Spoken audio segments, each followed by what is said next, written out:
Good evening. I'm Ali Chiasson. We start tonight at the airport, where WestJet passengers were sent scrambling today since airplane mechanics walked off the job. This despite binding arbitration that was supposed to avoid disruption. Clara Pasica reports.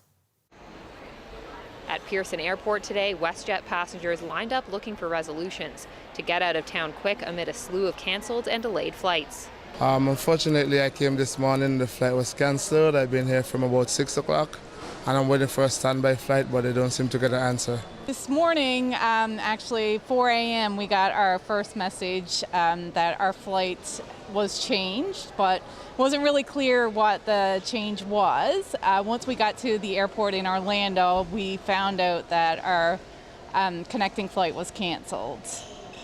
So, yeah, when we got to Toronto, we saw WestJet right away, and luckily they were able to get us rebooked tomorrow on another airline. By noon, WestJet said the strike by its maintenance workers had already affected at least 33,000 passengers and 235 flights, with impacts expected to balloon further without a resolution. Picketing workers say they didn't want it to come to this.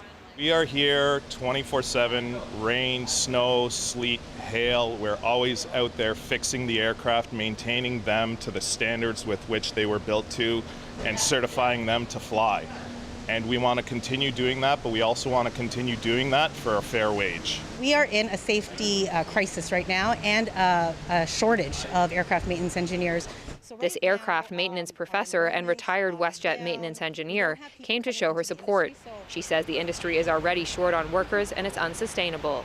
You're having engineers sign aircraft up for working 5 night shifts in a row, and then you've got them doing contract on the side to make ends meet or working overtime to make ends meet.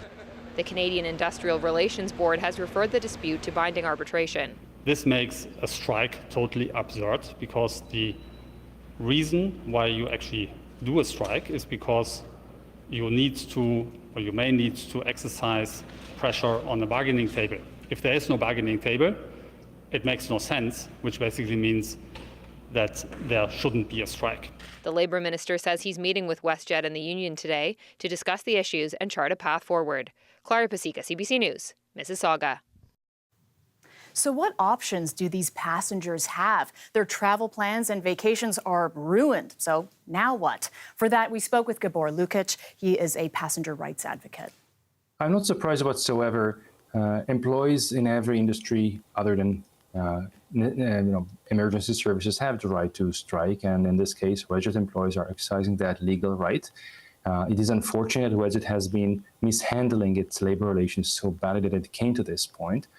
Ultimately, employees are entitled to fair wages. From a passenger's perspective, WestJet is required, even under Canada's not so great passenger protection rules, to rebook passengers on its own network or competitors, depending on whether it can resolve the rebooking within 48 hours of the original departure time. It can be its own network. But if it cannot, then WestJet will have to take out its corporate credit card and buy passengers tickets on flights of Air Canada or any other competitor if it cannot rebook the passenger on a flight that departs within 48 hours of the original departure time. That's the law.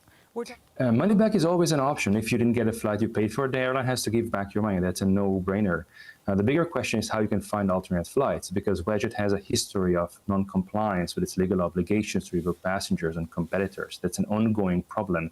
Unfortunately, the current government has been letting go without any real financial consequences. If you are a passenger in this situation, what I would recommend doing is giving WestJet one chance to comply with the law, and then just going out and buying a ticket yourself, and then making WestJet pay for it in small claims court, if you can find an expensive flight at all.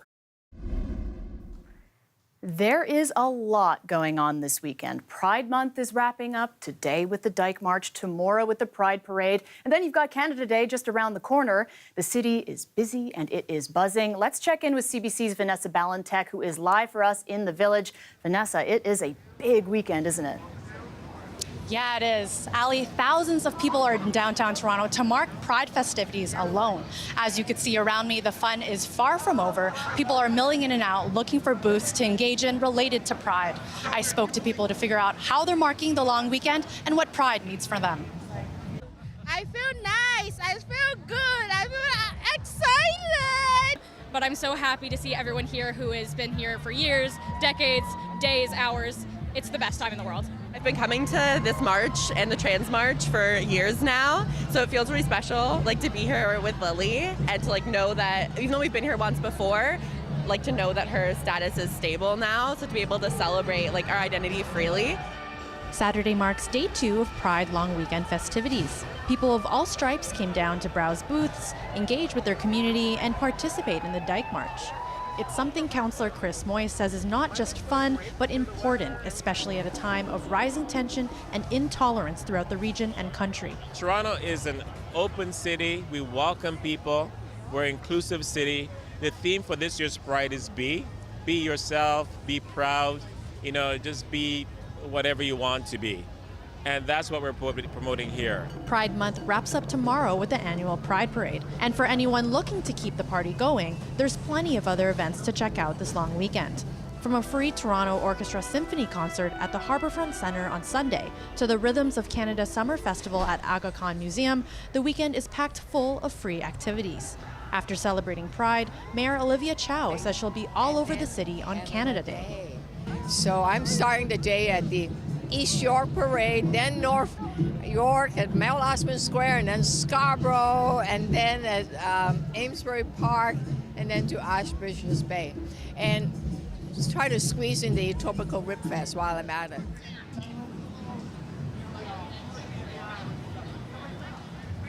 Ali, as you heard, people are flocking to Pride for this weekend, but they're also expected to head to different parts of the city for different events. Others that we didn't mention include the Filipino Night Market in Scarborough and the Salsa and Street Market in St. Lawrence neighborhood. Back to you. See you there. Thank you so much, Vanessa. That's our Vanessa Ballantyne reporting for us live in the Village.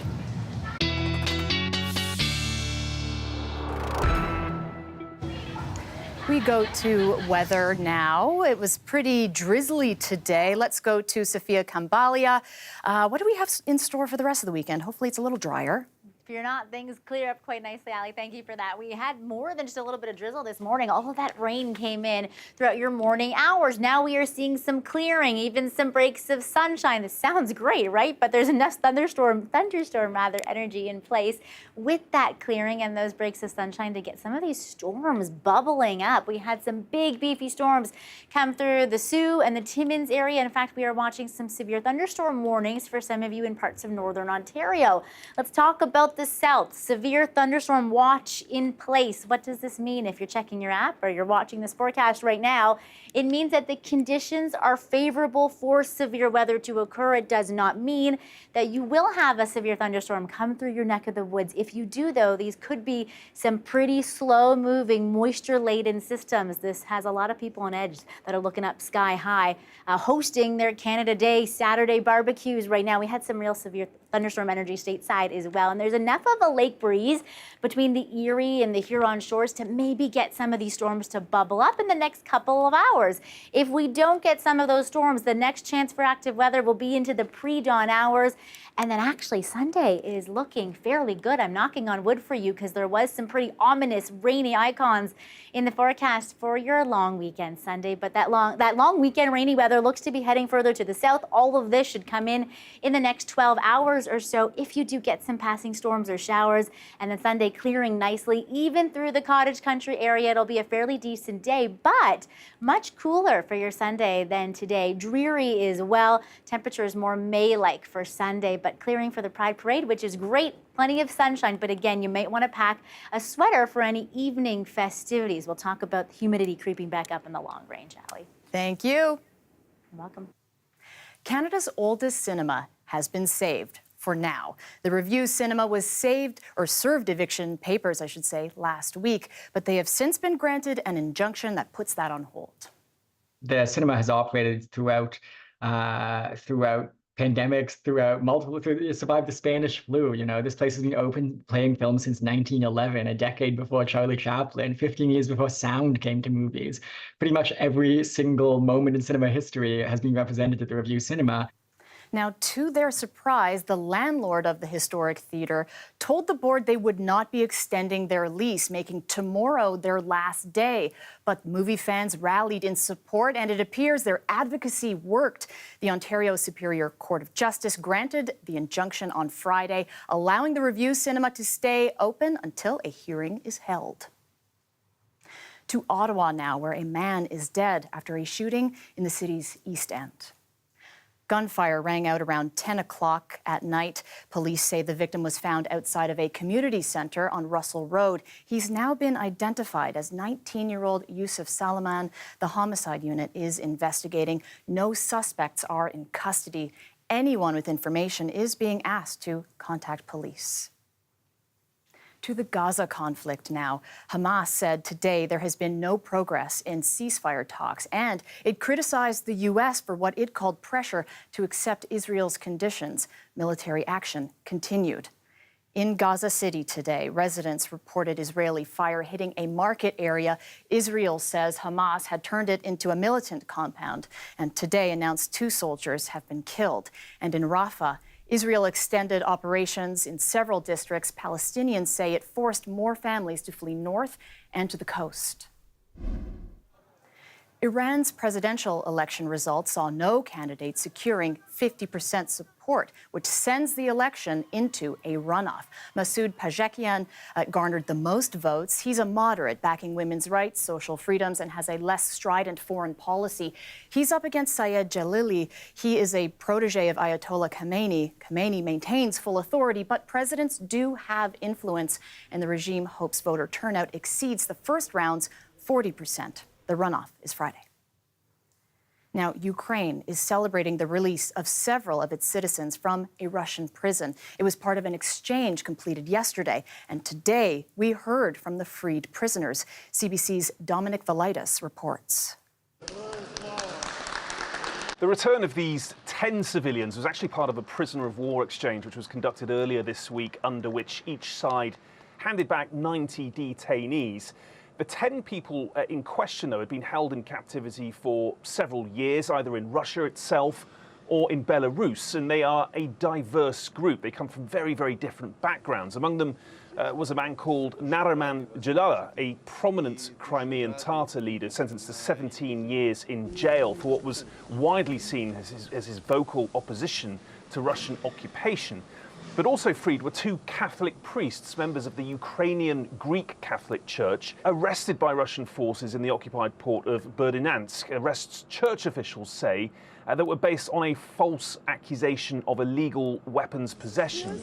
Another to be released was Olena Peck, an art historian and scientific researcher who has been held in captivity since 2018. So it is, as I say, a pretty diverse group of people who've been released, and it is significant for a couple of reasons. First of all, their release was mediated by the Vatican. It played a big part in getting these people home, something recognized by Ukraine's President Volodymyr Zelensky. But it's also a significant win for Ukraine itself. As I mentioned, these individuals have been held for long periods of time, and crucially, some of them before Russia's full-scale invasion of the country, which makes their detentions quite rare. And it really gives hope as well for other Ukrainian civilians who it's claimed Russia has put behind bars on trumped-up charges, of which there are many thousands. In fact, Ukrainian officials say Russia is holding more than 20,000 civilians. Dominic Velitis, CBC News, London. We've got some new NHLers to get acquainted with on the Ottawa Senators and the Toronto Maple Leafs as the NHL draft took place in Vegas yesterday. Toronto selects from the Oshawa Generals Ben Danford. Carter Yakimchuk. Carter Yakimchuk, as you saw there, was the choice for Ottawa at pick 7. The defenseman spent last year with the Calgary Hitmen of the Western Hockey League. The Leafs, meanwhile, are banking on 18-year-old defenseman Ben Danford, selecting him with the 31st pick of the draft. A special moment for him, for sure. He says he has been a Leafs fan since he was a toddler. Oh, look at that. And a big match tonight for the Canadian men's soccer team at the Copa America tournament. Chile is in the way of the team making it to the quarterfinals. We could get there if they tie, but we want the W, right? CBC's Jamie Strachan has the details. Tonight in Orlando, a chance for the Canadian men's soccer team to show that it belongs on the international soccer stage. Canada takes on Chile with a chance to qualify for the quarterfinals of the Copa America tournament. The Copa America tournament is the South American Soccer Championships. Canada started off this tournament against world number 1 Argentina. It was, as many predicted, beaten 2-0. But it rebounded against Peru, and most importantly, it finally scored a goal. Jonathan David bulging the net for Canada, beating Peru 1-0, setting up this game tonight against Chile. A win, as I mentioned, and Canada will advance to the quarterfinal of this tournament. Canadian head coach Jesse Marsh, who was only recently appointed, says this game against Chile will be a difficult one. I think Chile will be even better, and there'll be a lot on the line for both teams. So I expect there to be emotion. I talked about wanting to make a big statement, to make history, to show that we're ready for bigger challenges. Right now for Canada, it's really important to have these big games against really good teams on the international stage. Of course, Canada qualified for its first World Cup in decades in Qatar, but crashed out, losing all 3 of its games. And so ahead of the 2026 World Cup, where Canada will be co-hosting alongside Mexico and USA, it's important to get these games under their belt. A win tonight against Chile or a tie, along with a few other things happening in its group, will vault Canada into the quarterfinals. A big deal for Canadian soccer if they can make it happen. Jamie Strachan, CBC News, Toronto. It is an important weekend for many of Canada's top track and field athletes. The Olympic trials are taking place in Montreal, and the CBC's Devin Heroux gives us a recap of the 100-meter sprint. On the women's side of things, the Quebec standout in front of a roaring crowd, Audrey Leduc, winning her first national title and officially earning her spot at the Paris Olympics. It was a wonderful scene here as she held her Air Canada ticket, signifying that she is going to the games. This crowd was going crazy for her. Then it was time for the men's 100-meter final. And guess who? Andre DeGrasse, 10:20 his time, perhaps not as fast as he would have liked, but he wins the national title, and he is going to his 3rd Olympics. Andre DeGrasse has won a medal in every Olympic event he's competed in, and now he is going back. They are in fine form for Paris. That's a wrap on day 3 of the Canadian Olympic and Paralympic trials. For CBC Sports, I'm Devin Heroux in Montreal. Team Canada basketball is in Toronto this weekend as they gear up for the Paris Olympics. But some bad news for the team, though. They'll be making the trip without forward Andrew Wiggins. For us, Andrew was fine, right? I mean, we were talking to him consistently. He's been training for weeks and weeks, getting ready for this. And then, I got a call from Golden State, a day or 2 before camp saying that they're holding him out. And so, from what I see, this is not an Andrew decision. This is from the team. And so he won't be with us. There are still plenty of household names headlining the roster in Paris, like MVP finalist Shai Gilgeous-Alexander, 2023 NBA champion Jamal Murray, and Raptors guard forward RJ Barrett. The team is looking to build off of a historic bronze medal finish at the 2023 FIBA Basketball World Cup. Team Canada has 1 Olympic medal in its history, winning silver back in 1936 at the Berlin Games. We'll be right back. Stay with us.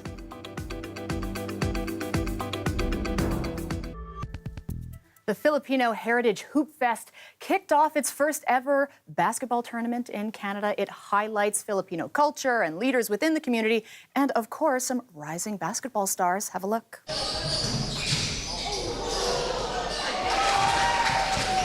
It's a very special event for the Filipino community. It's Filipino Heritage Month.